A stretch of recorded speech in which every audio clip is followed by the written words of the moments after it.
प्रिय मित्रों, आज अभी कुछ समय से 2-3 दिनों से आपको ओमिक्रॉन नामक एक वेरिएंट के बारे में बार बार समाचार आ रहा है और ये कहा जा रहा है कि ये बहुत खतरनाक है, इत्यादि इत्यादि शब्द आप सुन रहे होंगे। ये एक मीडिया का कहना है। हमेशा से एक बात रहती है कि तथ्य क्या है और उन्हें किस प्रकार बताया गया है। तो हम जरा तथ्यात्मक रूप से देखते हैं कि ओमिक्रॉन नाम के इस वेरिएंट के बारे में जो भी हलचल मची है, वो हलचल जो अभी की तारीख में तथ्यात्मक चीजें सामने आई हैं, वो क्या क्या हैं। ऐसा कहा जाता है कि ये वायरस दक्षिण अफ्रीका के इलाके से निकलकर हमारे पास आया है। ऐसा हमें बताया जा रहा है कि दक्षिण अफ्रीका से ट्रेवल बैन वगैरह किए जाएं। अब दक्षिण अफ्रीका के जिन लोगों ने, जिन डॉक्टर ने इस वायरस के विषय में जो कहा है, जरा आप वो समझें। और यदि आप उसको इंटरनेट पर डालेंगे तो आपको यह समाचार आज भी अभी भी मिल जाएगा। एक साउथ अफ्रीका के डॉक्टर हैं जिन्होंने सबसे पहले इस वेरिएंट के बारे में कुछ चर्चा की। उनका नाम है डॉक्टर एंजेलिक कोएट्ज़ी, कह सकते हैं COETZE, ये उनका नाम है। ANGELIQUE, एंजेलिक कोएट्ज़ी शायद उनका पूरा नाम पड़ेगा। क्षमा चाहता हूं कि अंग्रेजी में प्रोनाउंसिएशन में मेरे से शायद कुछ अलग चीज कही गए, लेकिन साउथ अफ्रीका के डॉक्टर हैं जो बहुत बड़े वहां पर मतलब सरकारी चीजों को बताने वाले भी हैं। उनका ये कहना है, अगर आप इनकी 2 लाइनों को अगर आप इंटरनेट पर डालेंगे तो उनसे आपको ये बात क्लियर हो जाएगी। उन्होंने कहा है कि ओमिक्रॉन का जो सिम्टम है, they are unusual and very mild. Mild आप जानते हैं किसको कहते हैं, बहुत हल्का, जिसका प्रभाव हो। तो उन्होंने खुद ये एक बात कही है कि मैंने इसके बहुत से पेशेंट्स को अभी इलाज किया है, जिसमें से मैंने ये पाया कि इसके जो सिम्टम्स हैं वो बहुत अनयूजुअल हैं। अनयूजुअल में क्या है, उन्होंने बताया कि मेरे पास कुछ व्यक्ति आए और उन्होंने कहा कि मेरे को टेम्परेचर है और बहुत ज्यादा थकान का अनुभव किया। तो मैंने पहले सोचा कि उसको एडमिट करूं कि नहीं करूं, लेकिन 2-3 दिन के लिए उसको देखा तो पाया कि वो पहले से बेहतर हो गए हैं। ऐसा उन्होंने कहा। उन्होंने 10-12 लोगों के इस चीज को उन्होंने अध्ययन किया और ये बताया कि उसमें से आधे के लगभग ही लोगों को दक्षिण अफ्रीका में जो वैक्सीन चल रही है वो लगी है। मतलब जिनको ये ओमिक्रॉन हुआ है उनमें लोग वैक्सीनेटेड आधे हैं और आधे नॉन वैक्सीनेटेड है। मतलब ये कहा जा सकता है कि ओमिक्रॉन का असर वैक्सीन के ऊपर लगभग नगण्य है। वैक्सीन है या नहीं है, दोनों केसेस में तथाकथित Omicron Covid virus, corona virus वहां पर आ रहा है। अब इसी के साथ मैं नीचे डिस्क्रिप्शन में लिंक आपको दे दूंगा। एक समाचार छपता है NDTV के हवाले से, और कि WHO ने खतरनाक बताया इस वेरिएंट को। और जानिए क्या है कारण जिनके लिए ये वेरिएंट बहुत खतरनाक है। उन्होंने कारण दिए कि किस वजह से WHO ने बताया है ये क्यों इतना खतरनाक है। आप भी उन 5 कारणों को देखिए और समझिए कि हमारे लिए वाकई कितना खतरनाक ये कोरोना वायरस है। पहला, उन्होंने बताया कि कोरोना वायरस जिसको पहले से कोविड हो चुका है उसको दोबारा संक्रमित कर सकता है। तो मैं समझता हूं कि पहले वाले जो आज तक कोरोना वायरस आए हैं वो भी किसी को भी संक्रमित कर सकते हैं, 1 बार छोड़ 2 बार कर सकते हैं। तो ऐसा इस ओमिक्रॉन में ऐसा क्या खास बात आ गई जिसकी वजह से ये हमारा मीडिया कहता है बहुत खतरनाक है।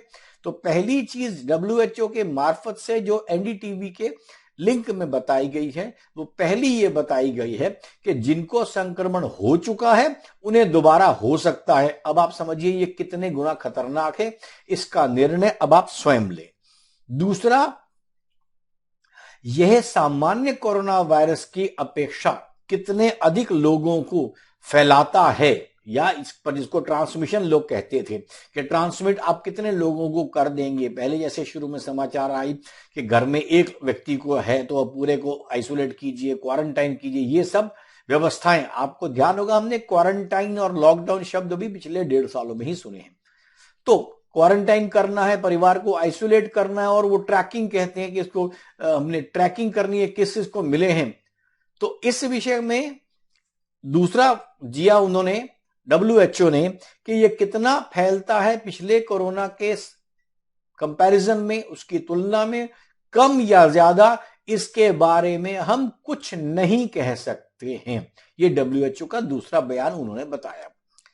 तीसरा इन्होंने ये बताया कि वैक्सीन के होने के बाद ये कितना असर करेगा ये हमें अभी नहीं पता। ध्यान रहे, वैक्सीन के बाद कोरोना कितना होगा, कितना घातक होगा, ये अभी तक किसी को नहीं पता। वैक्सीन लगने के बाद क्या होगा और लगने के बिना क्या होगा। शुरुआत में वैक्सीन के साथ ये शब्द जोड़े गए थे, हमारे मनों में डाला गया था कि वैक्सीन लेने के बाद ऐसी गंभीर स्थिति नहीं होगी। तो आपको पता है डॉक्टर के अग्रवाल जो खुद चिकित्सक थे, उनकी मृत्यु हो गई। फिर सवाल यह आया कि इससे हॉस्पिटलाइज नहीं होना पड़ेगा। तो बेंगलोर के बाद यह डेटा भी सामने आ गया कि 57% लोग जो अब हॉस्पिटलाइज हुए हैं कोविड में पिछले दिनों, वो सारे के सारे मतलब 57% उसमें डबल वैक्सीनेटेड थे।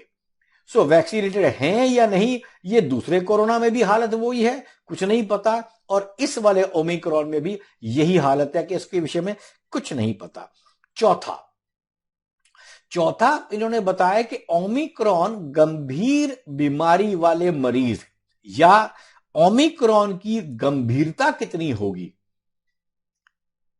इसके विषय में अभी हमें कुछ भी नहीं पता। इसका अभी हम शोध करेंगे तो हमें पता लगेगा। इसलिए आप डर के रहिए, क्योंकि ये वास्तव में खतरनाक है। उसको बाद ये कितना असर लोगों पर करेगा, जो पांचवी चीज है, उस मतलब वो किस हद तक दूसरे लोगों तक पहुंचेगा और इसके ऊपर क्या क्या असर होंगे, इस पर भी अभी शोध जारी है।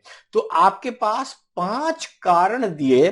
पहला, दोबारा संक्रमित कर सकते हैं। तो प्रश्न यह है कि क्या दूसरा वाला कोरोना दोबारा नहीं होता था? वो भी आपके सामने होता था। फैलता कितना था ये आपको आज भी नहीं पता, लेकिन फैल सकता है, ये बात भी है। वैक्सीन कितनी सुरक्षित है इसके ऊपर ये भी हमें नहीं पता। ये कितना गंभीर होगा ये भी हमें नहीं पता। ये कितने लोगों तक पहुंच सकता है ये भी हमें नहीं पता। इन सब पर अभी शोध लगेगी। 2-4 हफ्ते के बाद हम शायद हमको कुछ बता सके। ये WHO का अभी तक कहना है। और जिन डॉक्टरों ने वहां पर इलाज कर लिया दक्षिण अफ्रीका में, वो कहते हैं इनके सिम्टम बहुत माइल्ड है, कफ एंड कोल्ड की तरह, साल में आते हैं चले जाते हैं। ऐसे ही हमारे पास आया, लेकिन सिर्फ सिम्टम थोड़े माइल्ड हैं, लेकिन अनयूजुअल है। अनयूजुअल में सबसे ज्यादा बताया जाना सिग्नल ये था कि लोग अपने आप को थकान महसूस कर रहे हैं, लेकिन 3-4 दिनों में वो थकान भी समाप्त हो जाती है और वो अपने काम पे चले जाती है।